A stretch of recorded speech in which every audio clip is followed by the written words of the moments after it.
Hi, my name is K.Thomas, W1DED. Today I'm honored to have with me Randy Thompson, K5ZD. If you don't know Randy, he's an avid contester, and he didn't just pick this up. He's been at this, I believe, for at least 50 years. Incredibly talented. He's won a lot of contests. Just some of the accolades: he was inducted into the CQ Contest Hall of Fame in 2008. He was the editor of National Contest Journal. He was the past director of the CQ WPX contest as well as CQ Worldwide, a speaker at CTU Contest University. It just goes on and on. If you go to 3830scores.com, it's pages of entries by Randy K5ZD. And I'll let you do that on your own, but there's 10 to 15 minimum contests a year as far back as you can see. Randy, thank you for joining me. Oh, you're welcome. It's a pleasure to be here. You can see I have no life. No life beyond radio.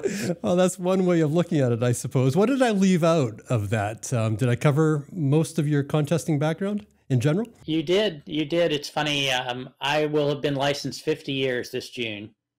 And I remember getting my license, and I was a novice and crystal controlled and so on. And then there was this weekend, not long after I got my license, where all these people calling CQ, and I realized it was field day, and I started working guys, and I've been hooked on contesting ever since. I was going to ask you that question. So you wasted no time. Contesting was in your blood from day one. Yes. And I think in the end, it comes down to the fact that I love the fact that people, knowing that someone can hear me.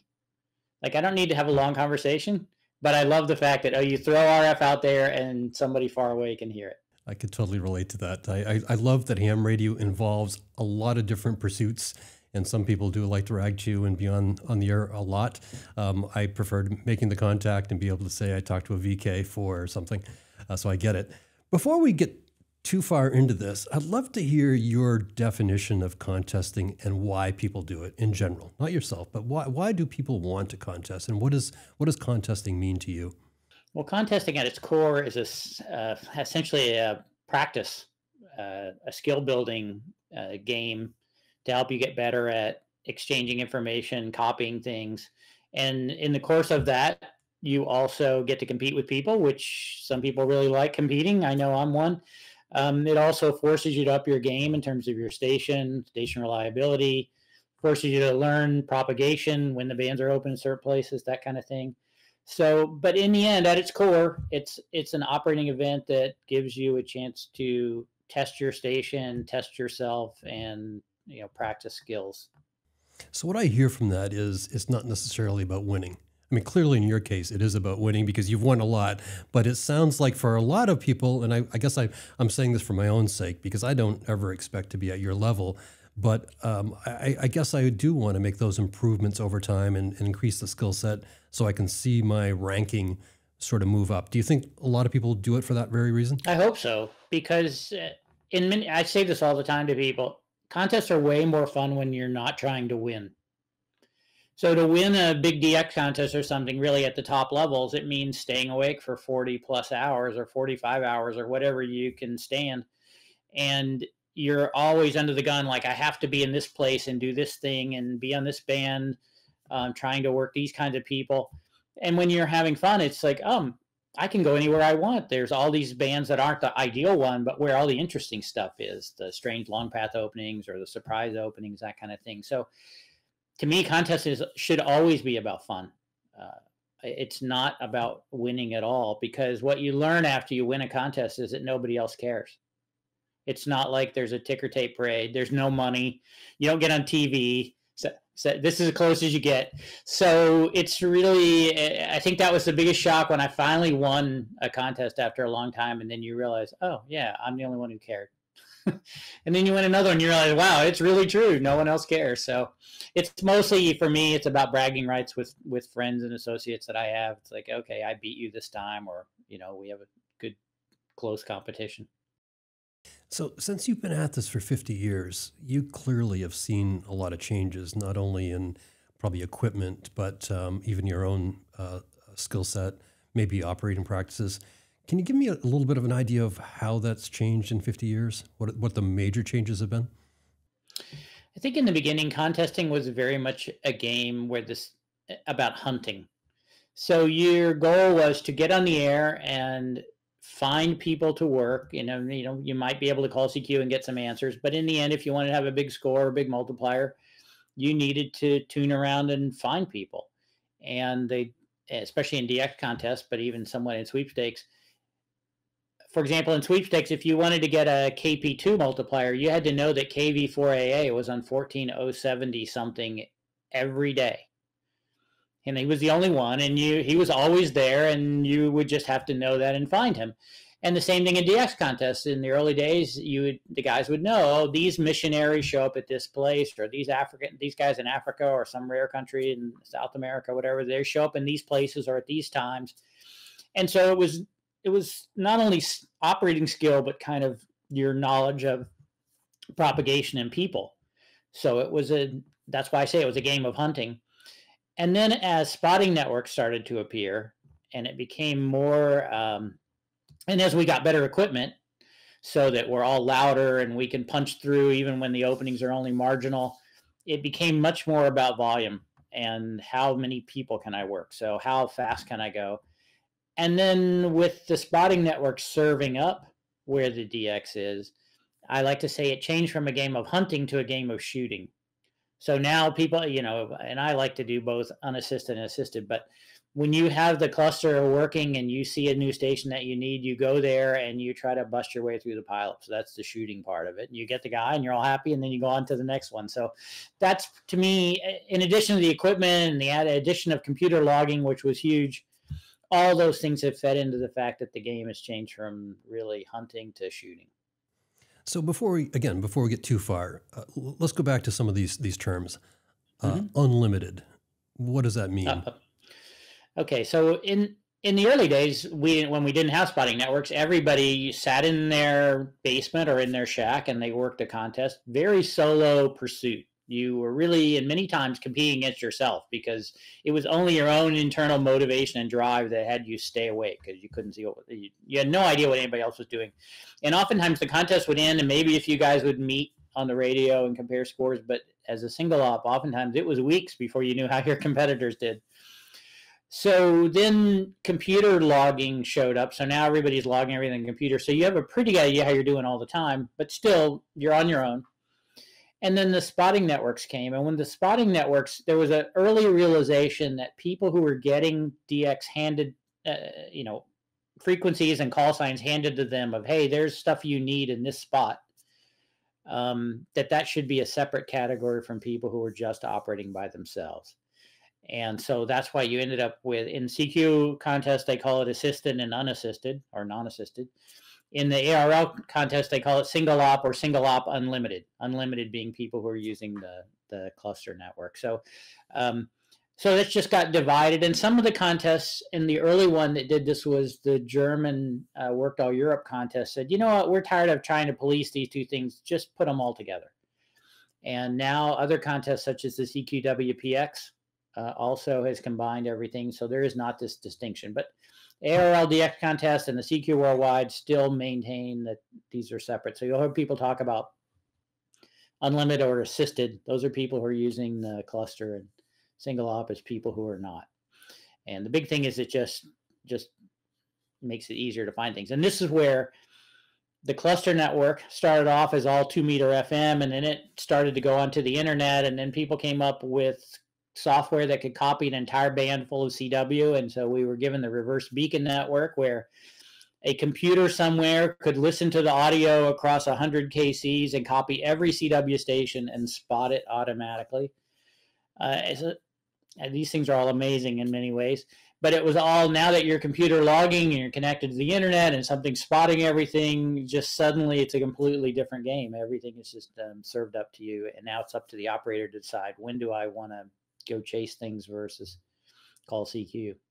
So I'm curious, do you see some of these changes like the unlimited class to be a positive or a negative, or do you just see it as the game is changing? It's just the game is changing. I think there's a lot of people who look back and go, wow, I wish we could go back to when it was a hunting game.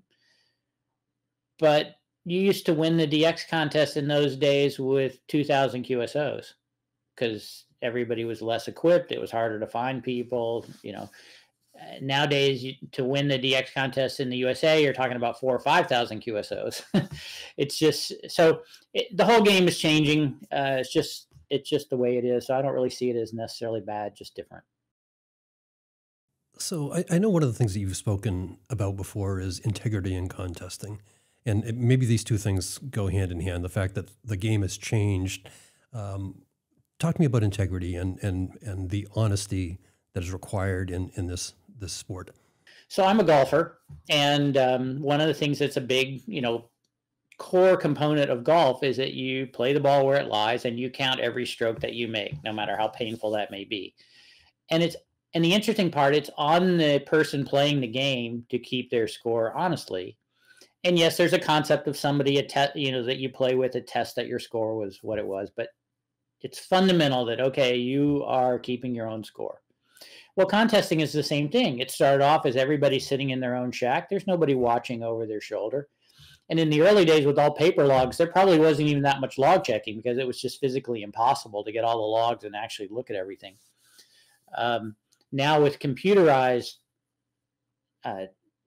with computer logging, and now we send our logs in electronically, and now a computer does all the cross-checking and everything, there's, you have a very good idea that the people who scored the best actually worked all those people and did it correctly. Now, to go back to your question, because it's always been a game where you've been by yourself operating, unsupervised, so to speak, it's on the participants to follow the rules. It's on the participants to not transmit on two bands at the same time if their category doesn't allow it. It's on the participants to hold their power within whatever the limit of the category is, whether it's 5 watts or 100 watts or 1,500 watts.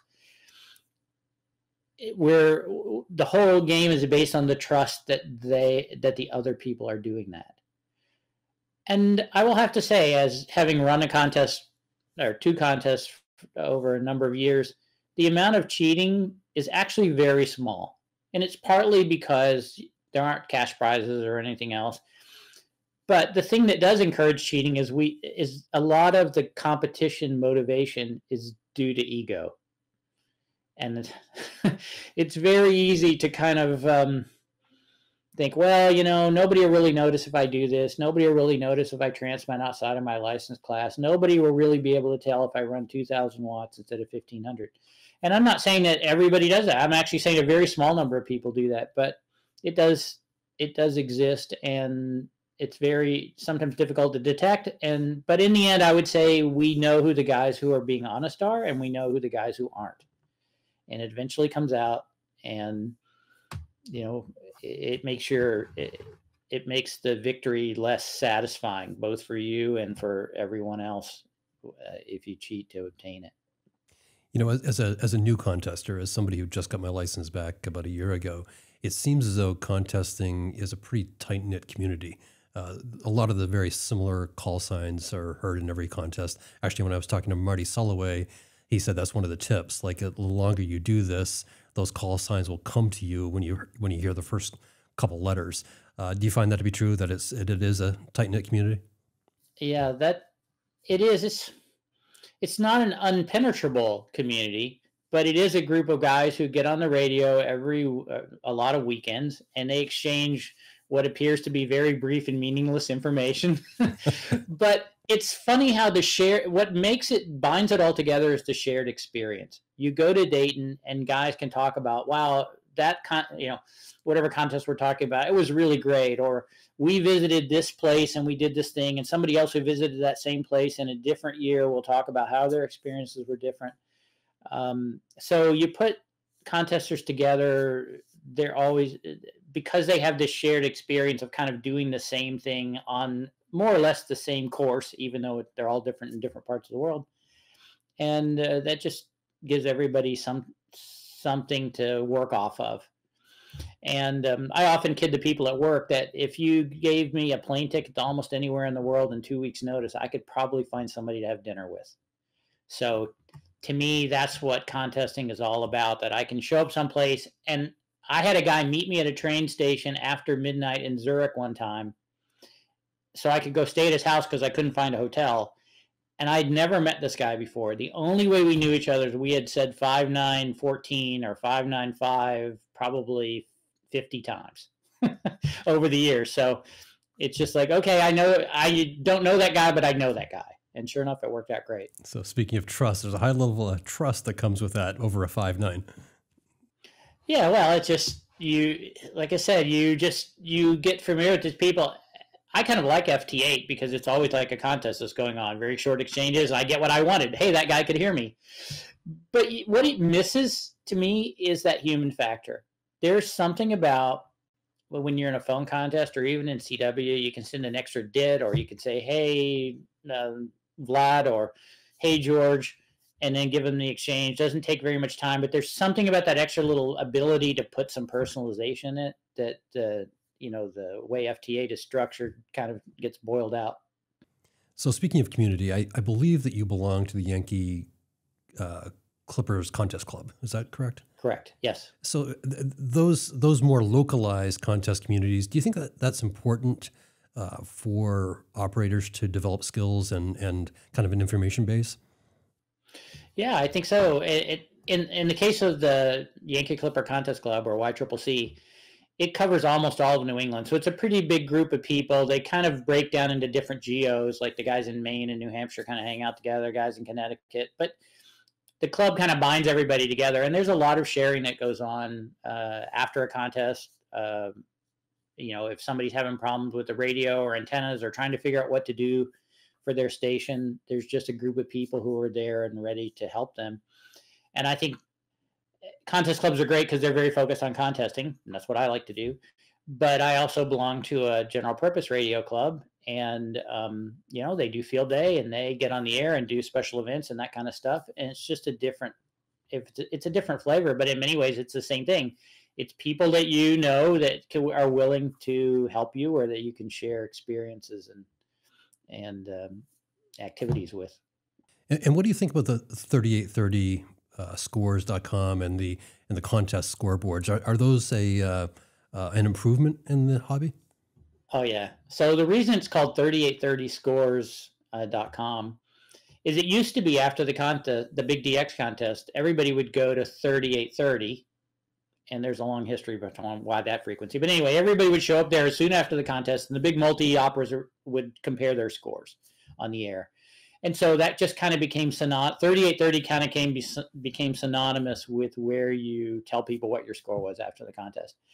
And so then a website was built where you could do all that online. You could go there and say, for this contest, I had this many contacts and some little bit of commentary if you wanted. And it's awesome because we went from that thing where I said in the beginning it took weeks or sometimes a month to know how you did. Now, generally within 72 hours, you have a pretty good idea of how you did, especially against the people that you're interested in competing with. Now, that's all after the fact. But what the contest scoreboards have done, and I've been involved with Contest Online Scoreboard for a while, is now you're computer logging as you're working people. It's sending the counts every 2 or 5 or 10 minutes up to the contest scoreboard of, here's how many contacts, here's how many multipliers, here's what score you have right now. And of course, it also posts what category you are in your call and that kind of stuff. So now you can go to the scoreboard website and you can get a list of all the people in a certain category, or all the stations in the world, or all the stations just in North America, however you decide to filter it. And you can see their scores change in real time as they're working the contest. And for me, this has been huge because you go from this thing where you're competing by yourself, and it's really easy to talk yourself into quitting, or really easy to go, oh, this is terrible, I'm losing, I'm going to quit. And now you have the scoreboard and you look up and go, you know what, I'm actually not doing that bad, or everybody else is doing just as bad as I am. So what the scoreboard has done for me is made me stay on and actually operate more, because instead of quitting or saying, I'm going to quit, I'll go do something else, I can't resist, I'm too competitive. It's like, there's a guy ahead of me. I can't let that guy stay ahead of me. I'm going to chase him. And then more than once, I finally chased the guy down. And then it's like, okay, now I can go mow the yard. Whatever the case may be. I can totally relate to this because, again, I'm new to this, but I remember there was a contest effort that I had made a few months ago, and I was convinced Saturday afternoon that it was just a waste of time. And I ended up checking in with a buddy of mine down in Georgia and finding out, it's not so bad. I'm not going to win this thing, but I'm no reason to quit. Like so I can totally see it. I have not used the contest scoreboard yet, but you're encouraging me to do so. I do have to warn you, it cuts both ways. So it's just like, in any race, whether it's a car race or a running race or whatever, it really helps when you can see your competition. And that's what the scoreboard really does. Now you can see them. So if you're in the lead, that sometimes can motivate you, like, oh, I've got to stay ahead. When you're behind, it's even more motivating. It's like, I can catch that guy. The worst scenario is you have an unrealistic expectation and you get far behind somebody and you realize, wow, it's hopeless now. And so a lot of people have quit because they realized, oh, I'm not doing very well. So to me, that's the unfortunate aspect of it, is some people go, oh, I can't win, so I quit. And you have to kind of take the attitude of, well, maybe I should pick a different guy to try to beat. So that's what's great about the scoreboard. You'll have 50 scores lined up there, and I always just pick the next one. Whoever's the next guy ahead of me, that's the guy I'm after. If I pass him, then I'll work on the next guy. So Randy, let's talk specifics. I think probably the last contest you were in, I'm guessing, was the AWL DX phone contest. Is that right? Yes. And I think you did pretty well. Yes. I didn't do the whole contest, but it was a great one because I did it for fun. So I had a great time. Well, and this is the point that I wanted to make, because what I saw in 3830 scores in your category, and I think it might have been single op unlimited all band. Yes. I think that you were third worldwide, second North America. Really impressive, like 4.4 million points. Am I getting this roughly right? Mm-hmm. Yep. And then I read your summary. You had time to do errands. You took your wife out to dinner. You watched Formula One. I mean, you did all this. That's why I said it was fun. You did all this extracurricular stuff, and you still placed with a fantastic score. How do you do that? How do you find time to live your life and post that sort of a score? What's the secret sauce other than 50 years of learning? Well, I think there's a couple of things. Let's talk about the fundamental one first. I live in New England. It's a DX contest. The bulk of contacts are going to come from Europe. The closer you are to Europe, the better you're going to do. So I was able to do something, because I live in Massachusetts, that someone living in Ohio or Kansas or Texas would not have been able to duplicate in the same amount of time. That's just, unfortunately, it's demographics and propagation is just the way it is. Second thing is, I've built a pretty good station. It's not a giant one, but I have 200-foot towers, and I have monoband stacks on 40 through 10, and I have a 4-square for 80, and I have pretty good vertical for 160. So, okay, I have enough signal that I can work people if the band's open. And then now the experience starts to kick in, plus having the cluster. I could focus a lot on running people all the time and then take short breaks to go off and work multipliers and so on. So I could kind of maximize my score. And then the next thing is I have a very forgiving and wife and family, because they've been watching me do this for so long, that I kind of can do these things and yet still arrange my life so that I am on for every hour of the 24 on one day or the other. So whatever I missed on the other day, I can catch up on the second day. And that's the key to making a big score part-time. Maybe you do the first night really hard and then you take the second night off, or in this case, I took the first night off and then pushed it pretty hard the second. And the same thing in the afternoons. I ran some errands, so then the next day I didn't run errands. I got on and worked people. So it just kind of works out that way. But in the end, it's a big station in New England. That helps more than anything. Well, I think you're being modest, but I understand the station aspect. Tell me more about the station for newcomers to the radio sport hobby. What's sort of the basics that would be required to have a somewhat competitive contest station? Wow, somewhat competitive. That's a very broad thing. I think it depends a lot where you live. If you are the only person on from your country, pretty much anything will work. But obviously from North America, from the US or Canada, you need probably a little bit more than that. But let's start at the beginning. You don't actually need very much at all. When the scores come in after the contest and you're kind of reading what people did, guys are working 200 or 300 or 500, or some people even 1,000 people using a hex beam at 30 feet and some wires. So it does not need to have a giant station to get on and have fun and build your skills and get better each time. But if you really want to go up to the next level, then you probably need a tower in the 60 to 70 foot range with the tri-brander on it. The next big addition would be a 2-element 40, because 40 is a pretty big band, especially on CW. Once you've got that kind of height, you've got a dipole and maybe a shunt fed tower on 160 or something. So you're starting to kind of have all the bands covered. And then the next jump is really expensive, because now the next jump is you probably have to go to a second tower and then monobanders for everything and all the switching and so on that comes with that. And then you find yourself going, well, I need a second radio and a second amplifier and all this stuff. So I tell people I built my station over the last 30 years or so at $2,000 a year. Just every year it's something else. Whatever it is, some year may spend a little more than that, sometimes less, but you're always looking for antenna parts or cheap deals on coax, or find a radio used somewhere. But the trick is you have a plan. When I moved here, I decided, okay, I want to have 3 towers. I want them organized this way. I want these bands on these towers. And it took me 3 years to kind of build it all, but I got there and it's worked out pretty well. And things that didn't work, I could take them down and put something else up. That's what makes it fun. And Rand, what do you think about the move toward remote stations, remote contest stations?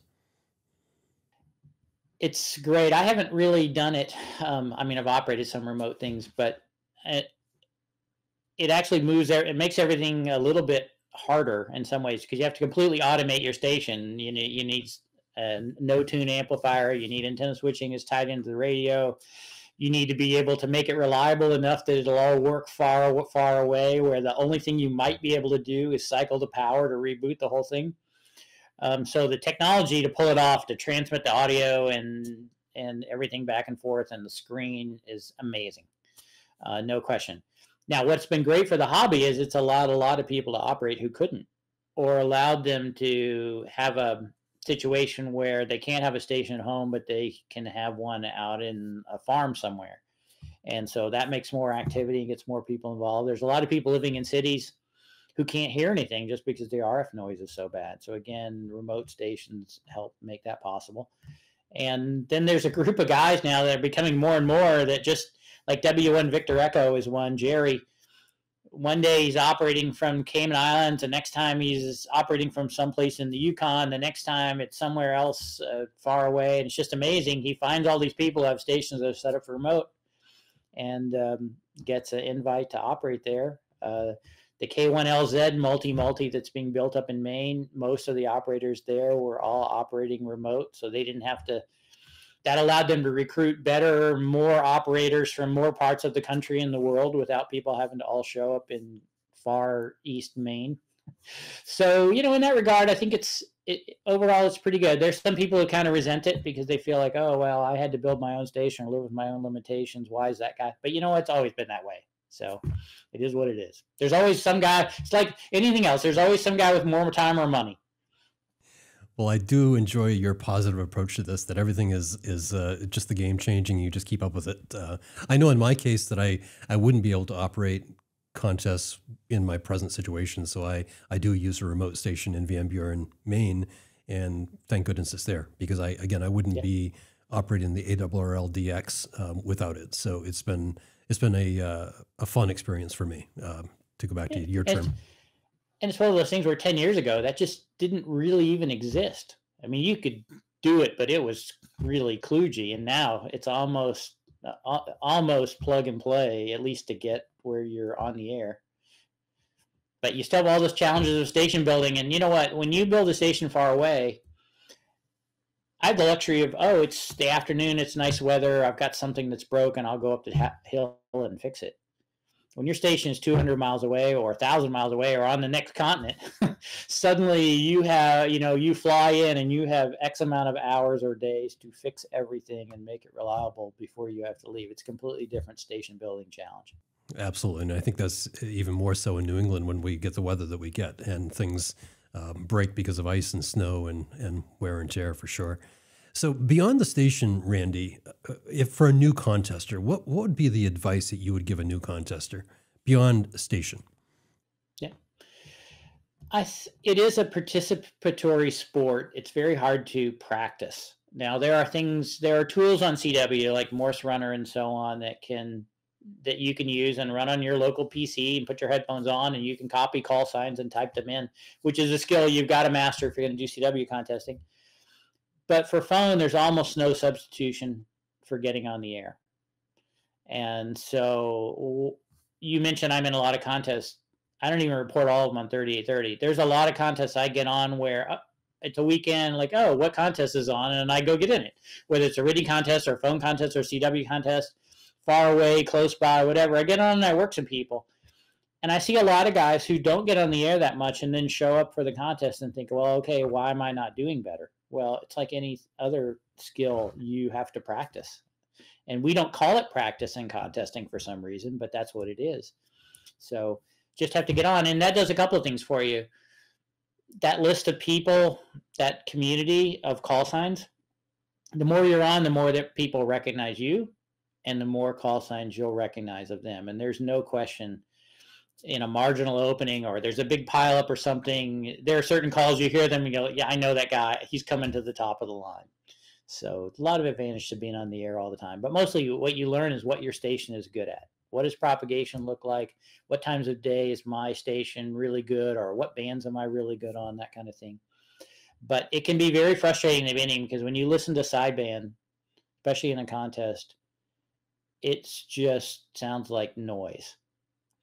And the analogy that I often give to people when I'm doing kind of intro to contesting type thing is, I remember the first time I ever listened to an air traffic controller do traffic, and it just sounded like, man, that guy's talking so fast. How does anybody know what's going on? And then the readbacks are so fast. You're like, what's? And then after a while, you realize, oh, there's a pattern to this. It's always the airplane number and the instructions, and then the readback's always the same thing in reverse. And these guys know what's coming, so they don't need it all to be perfectly articulated, and it can be pretty fast, and because there's not a lot of time. And once you kind of learn what the pattern is, you realize, oh, this isn't really so hard. I understood what they just said. And another analogy would be when you learned how to drive, it took every bit of your being to stay on the road. I'm watching my daughter learn how to drive now, and it's just, you pull up, you're coming up to a traffic light, and you're like, I wonder what's going to happen.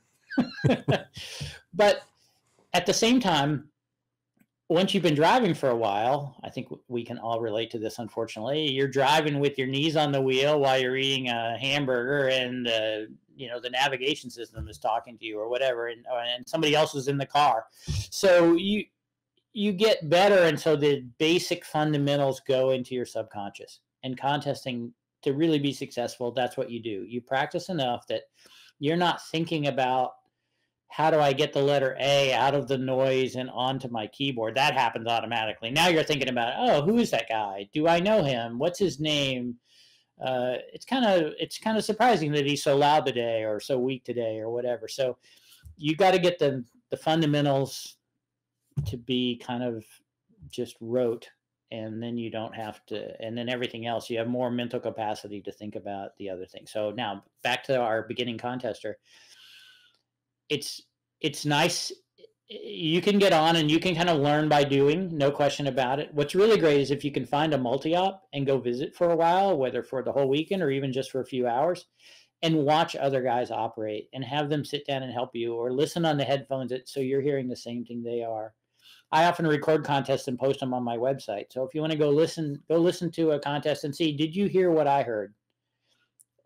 Did you hear what the other operator heard? Did you hear how I or the other operator handled a particular situation? How does he ask for people to repeat stuff so he gets what he wants and not something else? What are all the words that don't get said? Like, oh, thank you for 5'9" Mississippi. You are strip. The really good guys. It just sounds so clean because they're not wasting a lot of time, and that's really that's a big part of getting a lot better. But it doesn't mean you can't have fun saying all that stuff. So there's no right or wrong. In the end, it's a very funny sport in that we only get points by cooperating with the other person. There's no such thing as defense or offense. There's just working people. And so whatever you have to do to make that happen, the more efficiently, the better for both of you. So Randy, let's assume that the new contester has got that baseline. They've gotten they've done their practice. They're kind of familiar with the exchange. Talk to me about tactical decisions. When you have a great weekend like Saturday was for the AWRL-DX and 10, 15, and 20 are all open, where do you go? How do you make that decision quickly?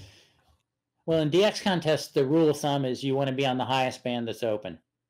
And in the case of the highest band being 10 meters, where it's so big and wide and there's lots of space, that's like a triple word score, right? You can not only hear people far away, but you can actually hear them. And so as you come down the bands to 15, there's a lot less space. 20 is even less space. 40 is just a total zoo. And so you want to be on the highest band possible. That's the easy thing. The other thing is you almost want to treat it all as one big band. So if you find yourself in a mode, if you can call CQ, if you're loud enough that you can call CQ and get people to answer you, you want to do that. Step one, always the rule of thumb, call CQ, get people to answer you. But if you can't, or you're having trouble finding a spot, start tuning around and treat it as one big band. Go all the way through 10 meters. And when you're done with 10, go check 20 real quickly and then tune across 15 and come back to 10. And you'll find that will make sure that you cover all the openings. You'll get all the loud, easy guys pretty quickly. But what we see in the contest, this part of the sunspot cycle, everybody just goes to 10 because it takes so long to go from 28,300 to 29 that by the time you've done that, it's been an hour or an hour and a half. So you go back to the beginning and just keep doing that, which is perfectly fine. Those are the easiest contexts there are. So let's say you're running a frequency, you're calling CQ and you've got a great rate going, but I mean, your great rate's a bit different than mine, but let's say I'm running 120 per hour. At what point does it slow down so much that I should leave that frequency? That is the classic all-time question, and it depends. A lot of times on where you are in the contest, what day it is, what band you're on, that kind of thing. But let's say it's in a DX contest. Let's say you're going to do really well and you work 2,000 people. And you think you're going to work around 400 countries. So if you divide the 2,000 by 400, you get 5. So that means each multiplier is worth 5 QSOs. So if you're working 120 people an hour, you're working 2 guys an hour. So that means you're getting the equivalent of a multiplier increase in your score every 3 minutes or so, 2 minutes.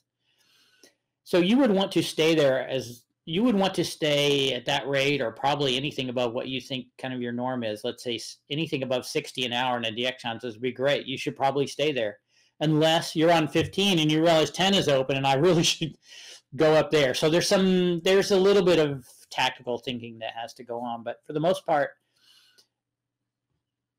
what fools people is they'll be calling CQ and then the rate will stop. No one calls. And if you've been running guys at 120 an hour where you're working 2 a minute, and then all of a sudden nobody calls you for 3 minutes, it feels like, gosh, I've been here forever. Nothing's happening. What you realize over time is, you know what? I just have to keep calling CQ because eventually there will be more people. They will come and they will find me. Or I have to listen really hard and see if some loud guy has moved in underneath me and is covering me up, in which case I have to move. But I want to be in a mode where if I know the band is pretty good and I know I'm pretty loud and I have a clear frequency, I want to be calling CQ because you win the contest not by working the people that are the other people are calling CQ. You win a contest by working all the people who are not calling CQ. Because they're the hard ones. There's no other way to get them other than for you to call and for them to answer you. Well, by the way, I am that guy. 2.5 minutes goes by, nobody's answered me, and I'm like, I am failing. I need to move, and then I move. I can't find another frequency, and it all falls apart after that. Yes, and that ends up being the thing that, especially on phone, this is more true than CW. You can almost always find another spot, but on phone, where it's so hard, the bands are so crowded, you just hate to leave a spot unless you just know from experience or looking at other people's logs. They're like, you know what? This band is over. I need to go to the next one. Talk to me about finding a spot, because I do struggle with that. And I've been told to move so many times, and apparently I get intimidated easily because I always do. they just say QSY and I'm gone, even though I hadn't heard them before. Is there a strategy on finding a run frequency and maintaining it? None of them that I can say are going to sound very polite. It is a little bit of a, like blocking out and basketball or something. You just kind of have to get in there and position yourself, and then see if the other guy will move aside a little bit.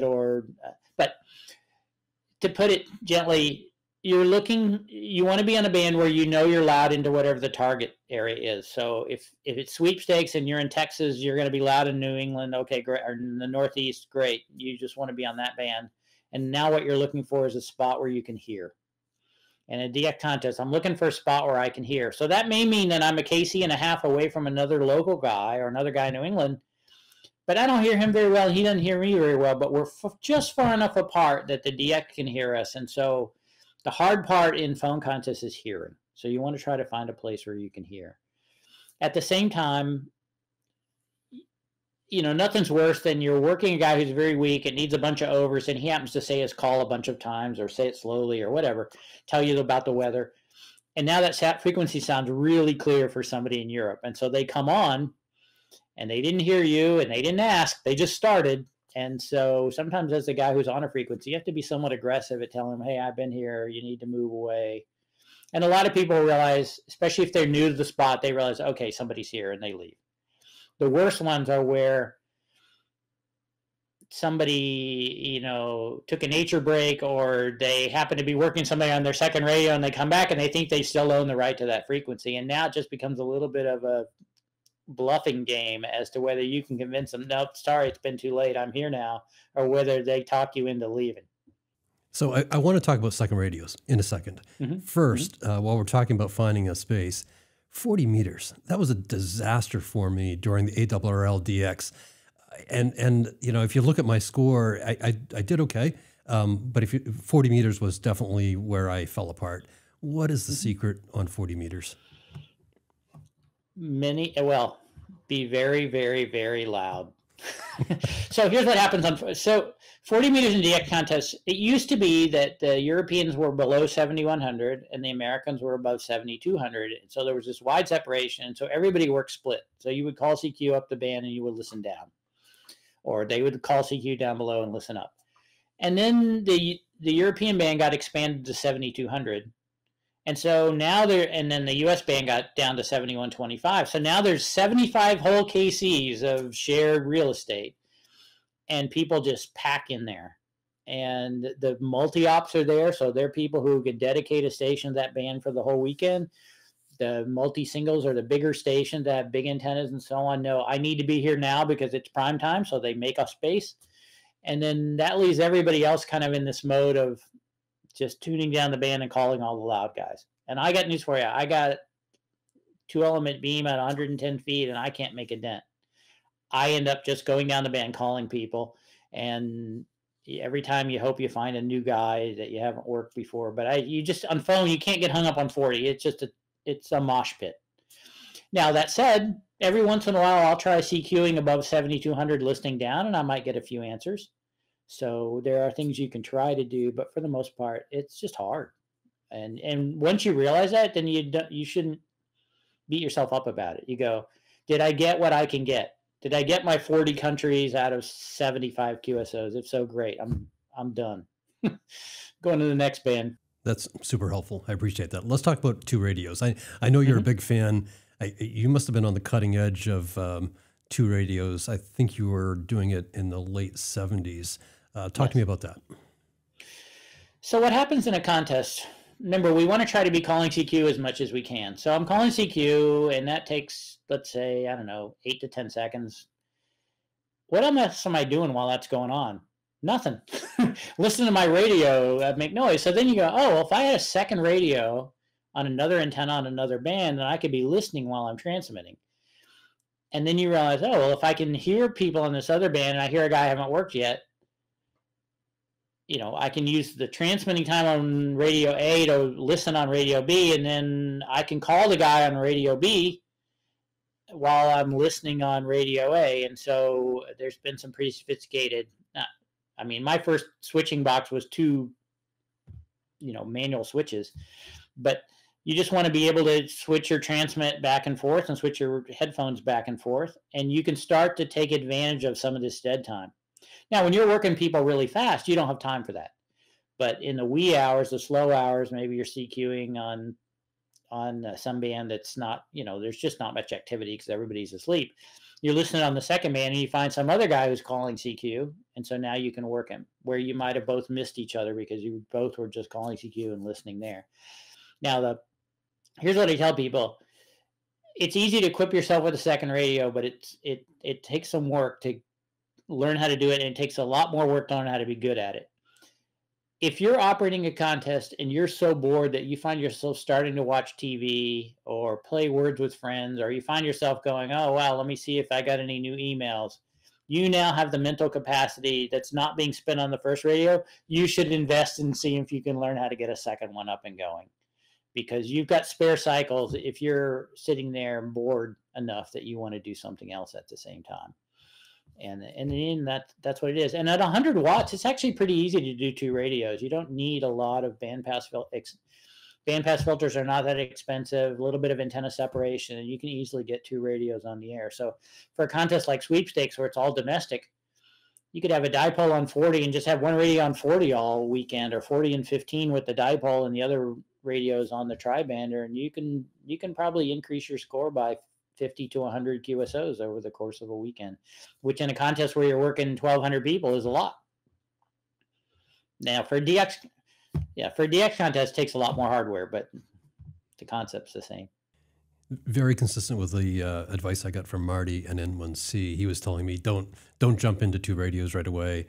He actually said that it's not as if you're doubling the noise; you're exponentially increasing the mental gymnastics, which I thought was good advice. I'm a long ways away from taking that step. Yeah, you're doing a lot of task switching when you're in 2 radio. You got to remember what was going on over here while I'm listening to some guy over here, and then sometimes I'm sending you're sending and listening, or I'm logging and listening and sending, or whatever. There's a lot of things going on, but it's mostly just practice. You just got to get to the point where you don't have to think about the basics. Well, Randy, I've really appreciated connecting with you today, and you've given me a lot of good advice for my own contesting. Is there anything else you'd like to add before we close up? No, I just hope people will give contesting a try. The world seems to divide into people who like it and then everybody else. But it's not that it's not this herd of locusts that show up on the band, although it seems like it. There's always another band that's available. If you don't like contesting, you can always go somewhere else. But the big thing is, it's just a fun way. It's a concentrated activity. It's a fun way to make more contacts, to work new stuff, new countries, whatever, new states, to really test your station. Nothing is better than putting up a new antenna and doing a contest and realizing, you know what, I called a lot more people who came back to me this time than they did the last time. So just simple stuff. And you don't have to be in the contest to work people. There's nothing that says you can't turn on the radio in the morning and just go up to band, call people that you're interested in, and then when you're done, go, okay, great, I'm going to go do something else. You don't have to send in a log or anything. It's just a concentrated activity day. So get on and take advantage of it.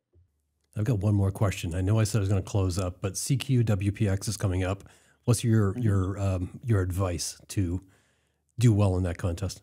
CQWPX is a funny contest because the multiplier is the number of prefixes that you work. And it just so happens that probably every 4th QSO that you make is going to be a new prefix. So your scores go up exponentially because the more people you work, the more points you have, and the more people you work, the more multipliers you have. So your score just really rockets towards the end. And it's not like a normal DX contest where everybody piles up on some ZD7 in St. Helena or whatever. Everything. A WB1 is just as rare as a JA1 if you're the only one on. And so to me, it's just it's really about working as many people as you can, and then the multipliers will find you. And then there's always some really cool, weird ones like LZ 3159 XYZ or whatever. So I was fascinated to read that WB1 is actually a relatively rare call sign. That used to be my call sign back in 1979. Wish I had it back, I guess. Well, yeah, everybody gets a vanity call, which is great because that made a lot more prefixes as well. But I think the other thing about WPX phone, especially, it's at the Equinox. We always have great high band conditions. So it's a really fun contest to get on 10 and 15 and work people who are far away. Well, I'll be looking for you. At least that one call sign K5 for my log.